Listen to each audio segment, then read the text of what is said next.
Welcome to a new episode of the Tell Not Show. We're super excited because it is season 2 already. But unfortunately, Kirsha is not feeling well, so we're going to be flying solo with our guest tonight. I, as always, am your host, Julia J.K. Allen. I'm an editor, author, and I love writing horror and fantasy and putting magic in everything that I write. I usually don't do the intro for myself, so you have to forgive how awkward I am. But we're super excited to have tonight Karen Eisenbrey, and she is a writer from Seattle, Washington, where she leads a quiet, orderly life and invents stories to make up for it. Although she intended to be a writer from an early age. Until her mid-30s, she had nothing to say.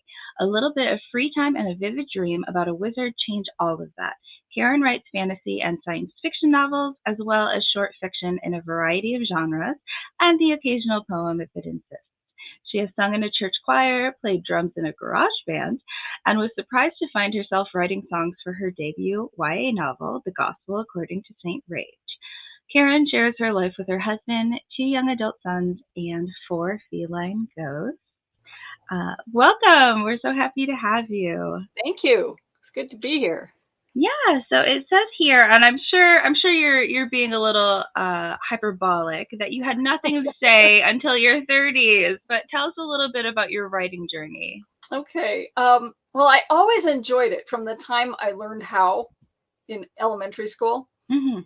And when I was in high school, I began to entertain the idea that I could actually be an author.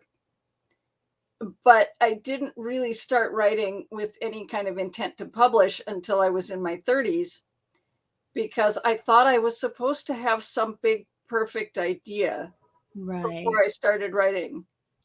And I had to learn that no, you start writing and then the ideas show up. Right. It's kind of like turning on the tap and then the water comes. Exactly. I love that. So tell us a little bit more about the genres you write and why you chose those. Well, I write fantasy and science fiction, which is what I always enjoyed reading from a pretty early age, like 9 or 10. And I didn't think I was going to be writing in that genre. I didn't think I was imaginative enough.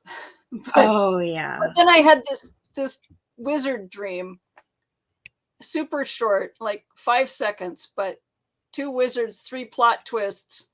And I had to know, how did they get there and what happened next? So I had to write the book to find out.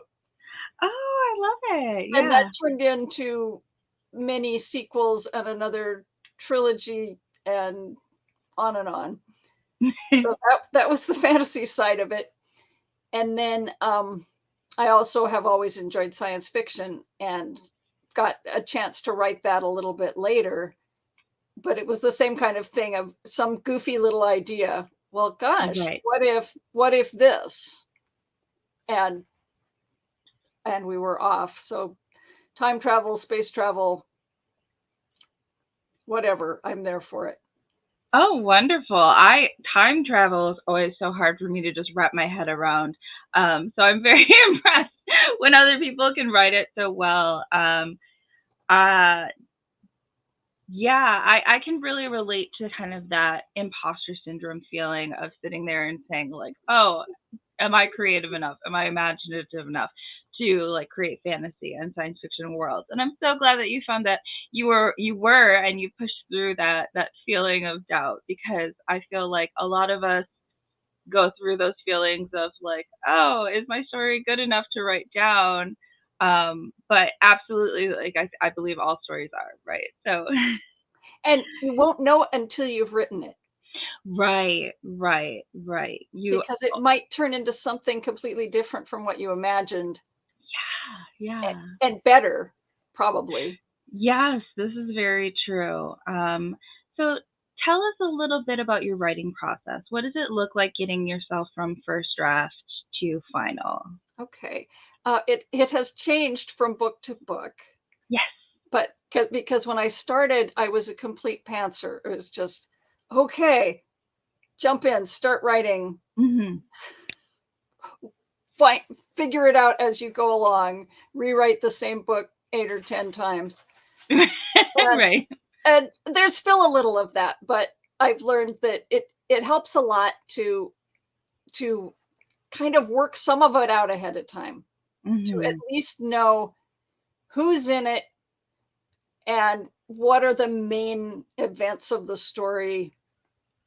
Where is it going? Where is it going to end up? Or at least possibly. So Right. I'll make a really sketchy synopsis of what I think might happen just to keep moving. So I'll just write, okay, I, this scene, then this scene, then this scene, Mhm. just to keep moving. So I have a kind of a roadmap, but I'm discovering most of it as I go. And if I Right. decide, oh, now I know where it's headed and it's completely different from what I thought, I'll add that to my notes and do that instead.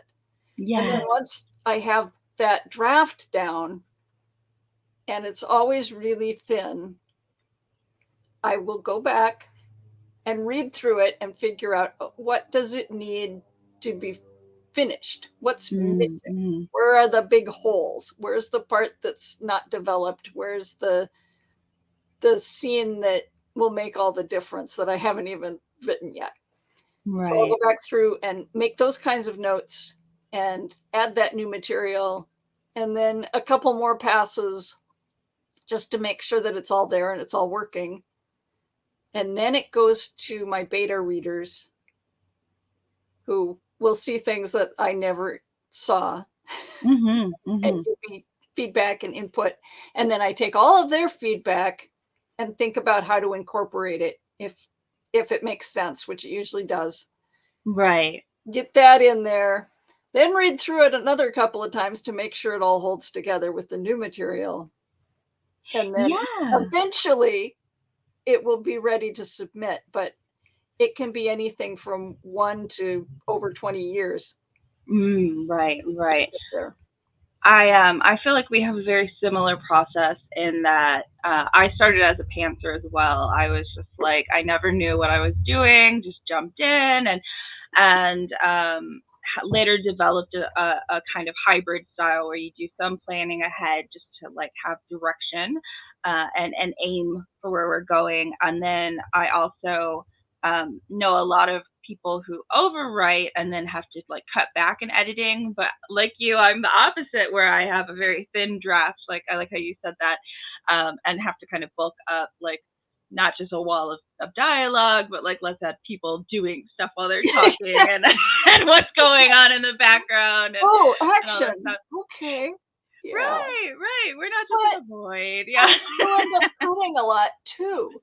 Right. So I have this thin draft and I'm adding to it, but then I'm cutting things that's like, oh, well, I already said that. Or, Right. oh, Right. this actually belongs back here, but it needs to be different. And so, yeah, adding, cutting, eventually get Yeah. there. And I like how you said that you're not really like tied down by your plan that you have ahead of time. If you come up with something that's better, you just easily like pivot and put that in your notes that okay, we're going to change it to this. Because I feel like a lot of people who don't like the plotting aspect is because they're worried, like they commit to it too much, right? Like if you get a better idea mid draft, change horses, right? So Yeah. Yeah. And a lot of what I do is I just, in the first draft, whatever I think of, I throw it in there. mhm, I don't right, try to overthink, is this going to work or where is this going to go? It's just like, just throw it in there, right, figure it out later. And I'm yeah, always amazed at how these random, unrelated bits mhm, start talking to each other right, and kind of make the story. I had one, my my most recent release was Death's Midwife, which came out in 2021. mhm, And that one had a really long gestation just to get written. And right, I was just throwing things in. And then I finally got it to where I was going to send it out to the beta readers. And I thought, there's so much random garbage in here. But these people will tell me what's not working. mhm, And there were a couple of elements that I was pretty sure I was going to have to pull out. And I thought, right, they're not doing that much. It won't be that hard to pull them out. Those were the parts everybody loved. and said, oh, do more of Oh, this. gotcha. Okay. And oh, what if this thing is related to this other thing that I hadn't even thought of? And that Hmm. kind of made the whole book come together. Yeah, yeah, those So little that's always ideas very that, exciting. yeah, that percolate. I love those epiphany moments when you're like, what if I do this? And then, what if I do it? Yeah. This could really work. Right. That's such a great feeling when you figure when that everything kind of clicks into place. Yeah. Um, so you said when we spoke before this show that one of your strengths as a writer is writing dialogue. What tips do you have for writing good dialogue? Oh, um, listen to people talking. Just eavesdrop wherever you go, and kind of absorb the different ways people talk, Mhm. the idioms or the little quirks, or how some people speak more formally, or in some situations you speak more formally, and in other situations you're more casual. Um, Slang, or more like just the tone of different Mhm. generations, can Right. be useful to think about. Oh, my character is this generation, so they should talk differently from someone who's older or younger. Right. So Mhm. that's a good place to start. And then when your characters show up in your head, listen to them talking among themselves, or talking to you, or how they introduce themselves. A lot of times a character will show up with a voice. Oh yeah. And if you pay attention to that and just let them have their voice, that will do a lot of your work for you. Yeah. But it's That's important to make sure that they don't all sound alike, yes, which yes. means they don't all sound like the author. Right. That is super important because like I know I've read some books, especially if they alternate POVs and you're just like, wait, who's talking right now? And Yeah. that's like kind of a moment that kind of disrupts the flow of the story and then you get confused and have to go like flip back to the beginning of the chapter and see where they say who it is. But yeah, I really love that advice of just like listening to other people's conversations, and also paying attention to what different types of people will say, like different groups and stuff like that. Um, I know eavesdropping is not really like applauded, but as an author, it's so helpful, to kind of like when you're sitting in the cafe, maybe don't put in the earbuds every third time and kind of just listen to what's going on around you. Yeah. Yeah. Um, so those are some great tips for how to write dialogue well, but what are some pitfalls maybe that like authors should avoid when writing dialogue? Um, Putting in all the, like I just did, you can Mhm. put in some, because that can be, it can be a really good marker of, oh, this character is hesitant or Right. uncertain about something, and just a little or can tell you that. But you don't want to put in every or or like. Mhm. My YA characters use a lot of like, but not as many as people actually speaking. Right, right. It And can get very tedious. yeah, so that's something to just be aware of. Use it sparingly. Um, and you don't want to just be um, putting down exactly what people would say, like every Mhm. little piece. If you've ever transcribed a conversation, you have going off on tangents, or you have just chit chat, or talking about the weather or whatever. And a little of that can go a long way. Mhm. You can suggest that it's a real conversation by having a little bit of that. But mostly you want to get to the point and Right. advance the story, or develop the characters, or have them be interrupted by something more important. Right, right. We love a good conversation between friends, but too much is too much, right? It's like a spice, right? Is it You have going? enough to give flavor and depth and substance, Yeah. but you don't want to overpower the rest of the story with it. Absolutely. Um, how do you feel about people writing out dialogue phonetically? Like if a character has an accent, do you think that that's something that's better said in context, or do you enjoy them like writing it out phonetically? Um, I have not done that myself, Hmm. but it's another one of those things that can work really well if it's done sparingly. So Right.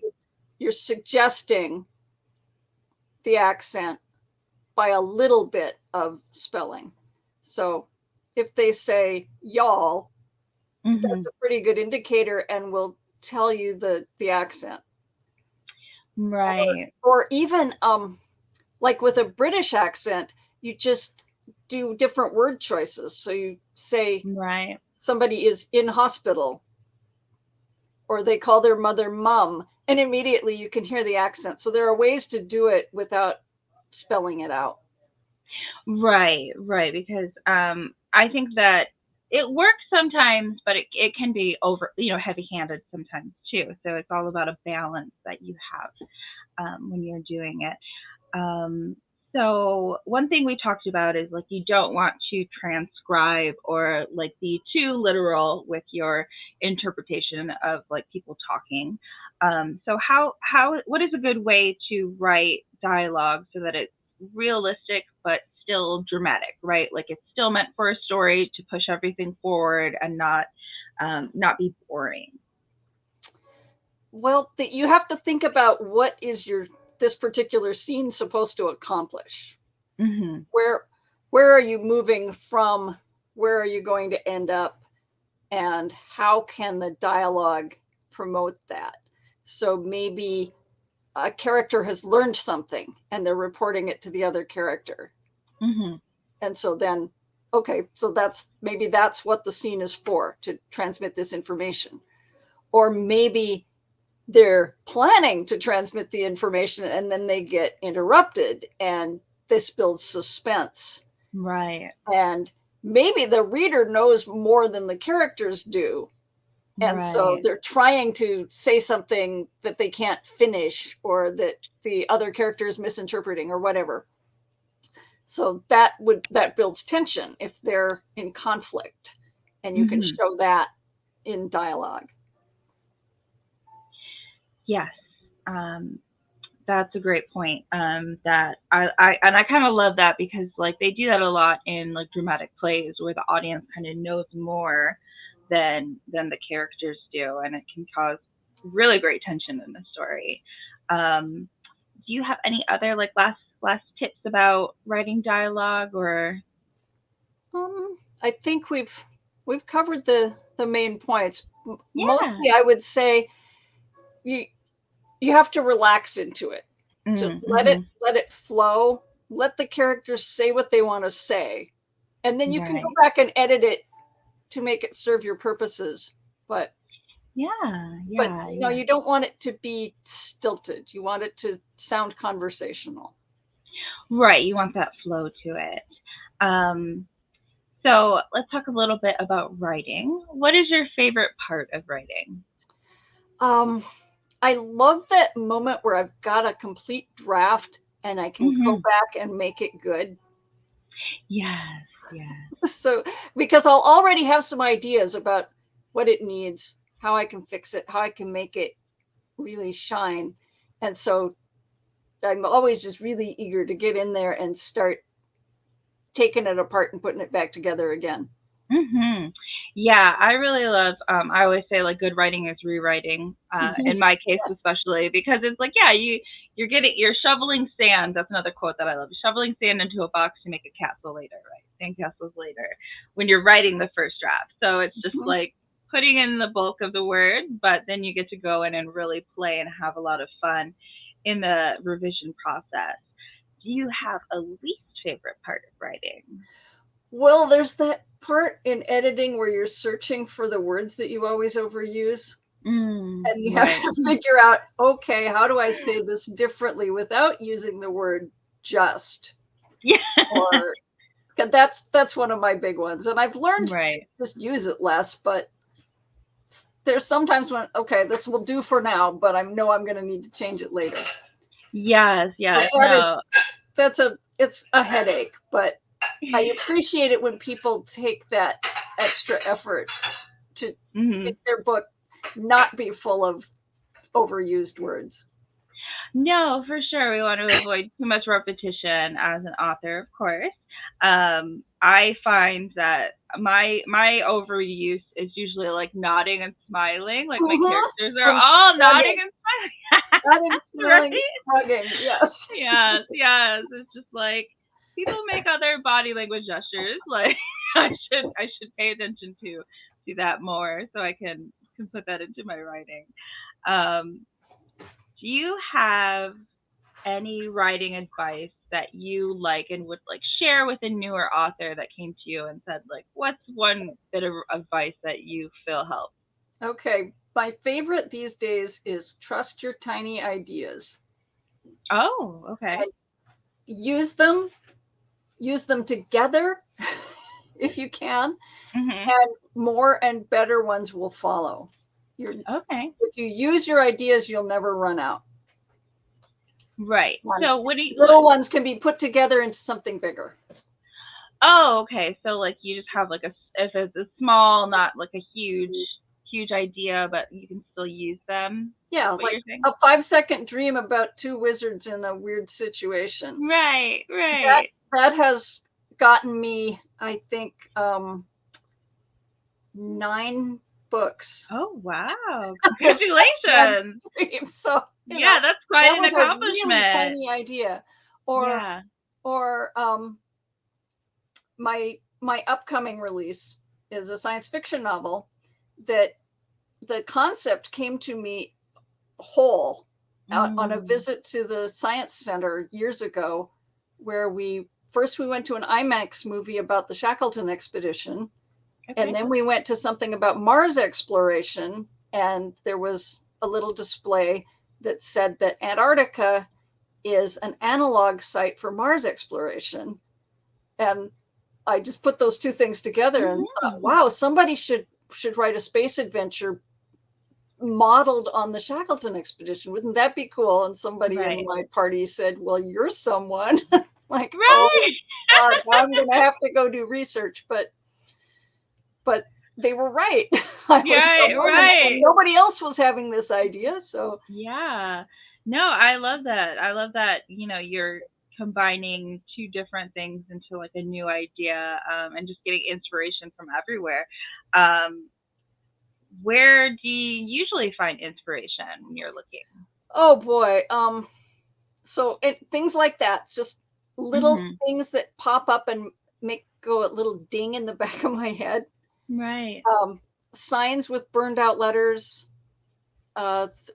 weird things that I overhear people saying, Mhm. um, song lyrics, just anything that makes me go, oh, well, what if blah, blah, blah. Right. Mhm. Mhm. What if a teenage girl was invisible until she put her hat on? Oh, yeah. Okay. Yeah, yeah. I So, oh, and then what if she had superpowers? right. And what if she started a band? It was just all of these little bits, and they ended up being in one book. So, Yeah, no, I love it. The what if question is where all stories come from, I feel like. Um, so that's talking a little bit about inspiration. What about influences? Do you have anything that really influences your writing? well, probably everything I read, Hmm. I would guess. Right. Um, and as I said, I've read a lot of fantasy and science fiction since I was young, so that all comes into it. But also just life experience. Mm. I I grew up in a church family. My dad is a minister. Um, my mom was a choir director, so I grew up singing a lot of hymns and Mm. reading and hearing the Bible, and that kind of language just kind of comes out in my writing a lot. Yeah. I'm trying to think what else. And I was an English major, so I've read a lot of classics, and so kinds of phrasings or little references to other books. Little Easter eggs, yeah, and allusions. I love that. I was also an English major. I love little references like that. Do you when you write then, do you listen to music while you write? And if so, what do you listen to? Prefer not to. I would rather have quiet. And this is partly because I really like music. Right. And so I will either be listening to the music and not writing, or I'll get into the writing zone and I'll miss my favorite song and then I'll feel bad. I can relate. To like when you realize you haven't been paying attention, and then you're like, oh wait. Oh, yeah. I can definitely relate to that. Do you find that music distracts you if it has lyrics, or is it all music? Like if it's instrumental or video game music? I think with lyrics is a little more distracting, or of course. I don't know if distracting is even the right word, but I will tend to sing along. And it's hard to write words when you're singing other words. So well, yeah, that I can see where a lot of people would struggle with that. Instrumental probably stays in the background more. But I've never felt like I need a soundtrack while I'm writing. Right. I used to write in silence, but then I was too distracted if anyone made any noise. It would just like shatter the silence. I would be like, what's going on? You know? And so I myself have ADHD, so I do not have a problem with singing along and writing, because it kind of occupies a part of my mind that it frees up the rest of my mind to focus on writing, which is an interesting phenomenon. But it does. That's very interesting, because I've found if, for instance, I go to a concert and I'm listening to the music, I will have great story ideas. Yeah. And sometimes I will not remember most of the concert because I'm so busy doing these story ideas. But I think music really can do that. It frees up that part of your brain. Yes. Whether you want it or not. Yeah. I think it can be hard though for some people, because I know there are moments where it's just like, you focus on the music too much, or, it kind of breaks the flow of the writing. I love listening to music for inspiration as well. Because like you said, just like hearing like, just the music can just like start getting those gears going in your head. What has been your most significant victory in writing so far? I think I could say just getting published was huge. But beyond that, it's whenever somebody actually reads a book and likes it well enough to leave a review or to let me know some other way. Yes. That's amazing, because I write these things and I don't even know if they make sense. Right. And so to have somebody say, it not only made sense, but it spoke to me in this way, and I can tell that they totally got it. That's amazing. It's so rewarding, isn't it, when someone says that it touched them. Absolutely. Yeah. I try not to look too much at reviews myself, because I have a pretty good thick skin when it comes to writing, but why ruin my day if I don't need to see it, right? So I little stay away. But whenever I do, like whenever my sister will sometimes be like, "Oh, you got this really nice review," and so I know it's safe to look at. I'll look at it, and it just gives you those warm fuzzies that we talked about in school, right? Where it's just like, oh yeah, it feels really great to get a good review. So I know you say you read a lot of fantasy and science fiction, but do you have a favorite author, and why? I have many favorite authors, but I will go back pretty far. And and say Ursula K. Le Guin Yes. for for both fantasy and science fiction. She did them both extremely well, and it's just like my example and my role model. Yeah. So what do you feel that she did so well? I'm not disagreeing with you, of Yeah. course. Yeah, wonderful author. I mean, but besides everything, she was just so good at creating these worlds that felt real, even when they were nothing like ours. You felt like this is a place that if I had a spaceship, I could go there, or if I had a way to step through a portal to this magical place, it would be a real place, and I would recognize things there. And the same with the characters. They're just people you want to be around, and they feel real. They're not cardboard cutouts. They're real people. Yes. What do you think makes them feel so real as characters? Like, what would you say makes a good character? Well, I guess what makes a good character is that they feel real. That you've gotten deep enough into their motivations and their goals and their likes and dislikes and how they talk and how they dress and whatever, that they start generating that almost on their own. That you can, if somebody can ask you, well, what would so and so do in this situation, and somehow, even though you've never written that, you have a pretty good guess, because you know what their character is, what's important to them, how they react to things, what's going on in their head. Yeah, I would agree. I think that every character needs three things. One, they need a goal to work towards.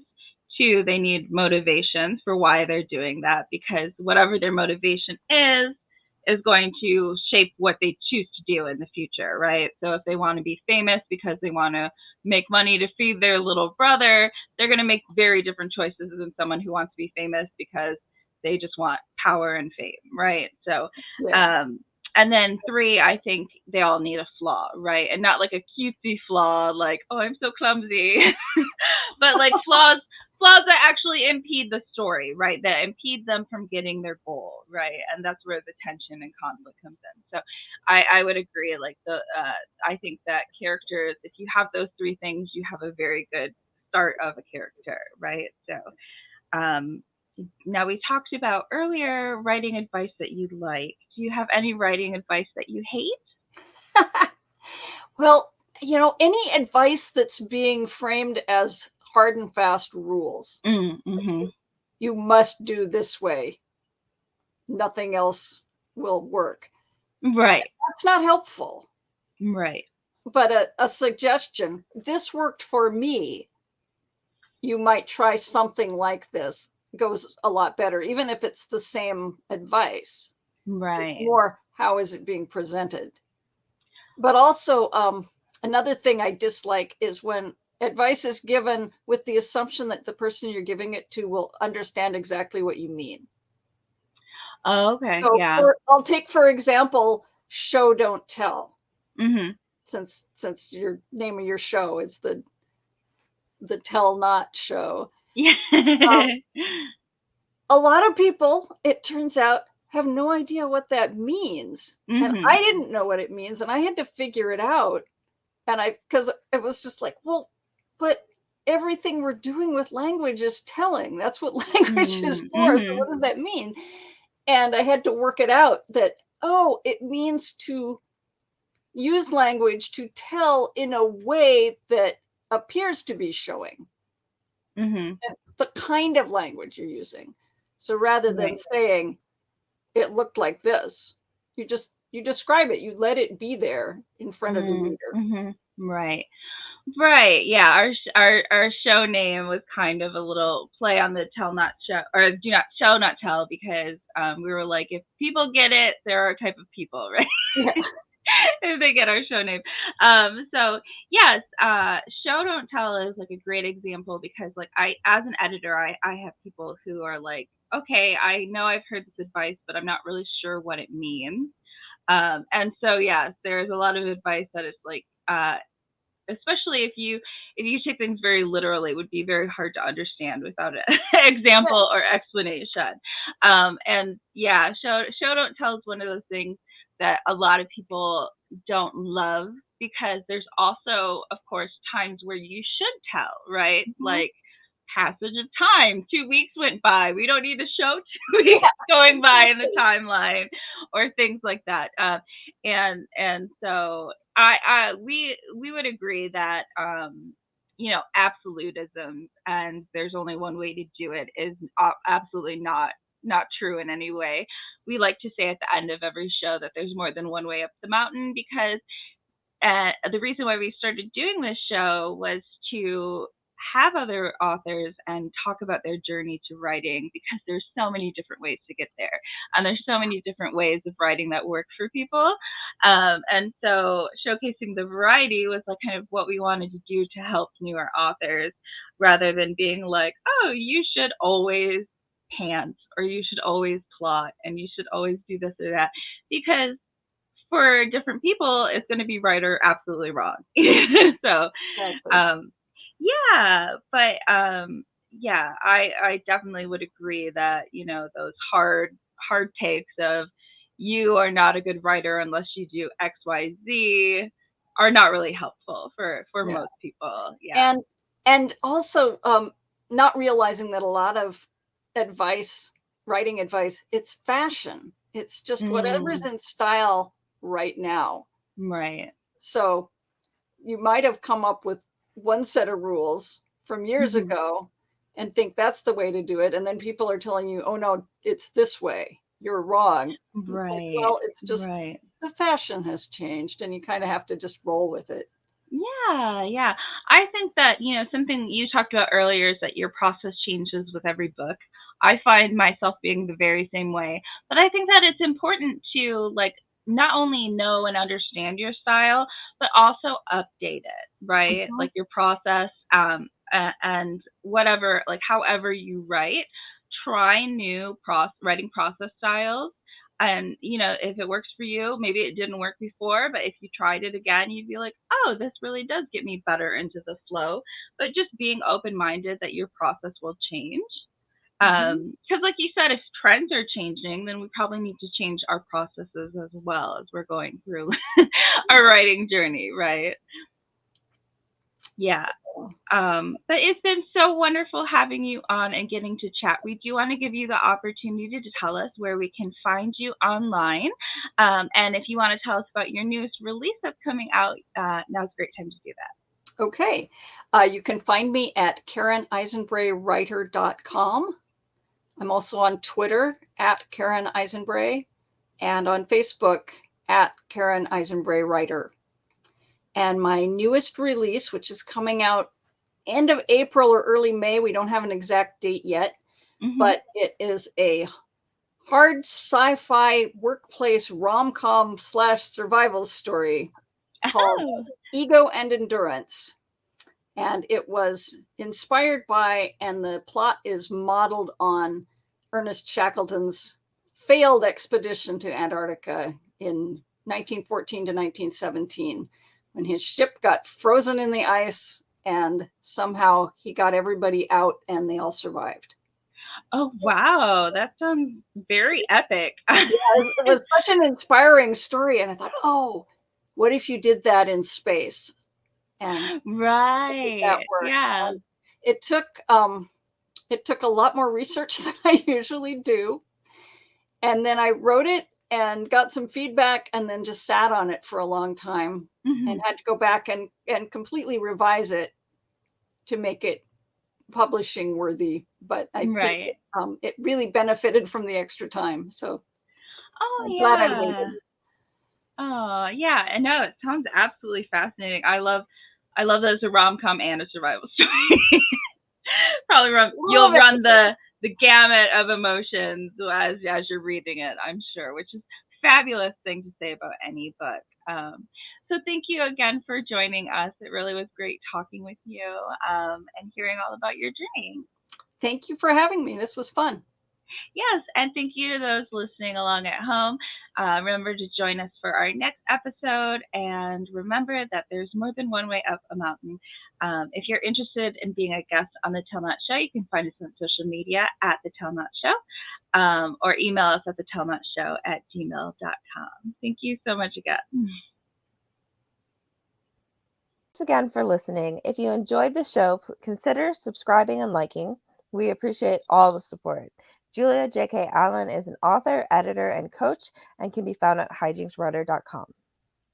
Kirsha Fox is an author, avid reader, gamer, and mother to four, and you can find her at kirshafox.com. Thanks and see you next time.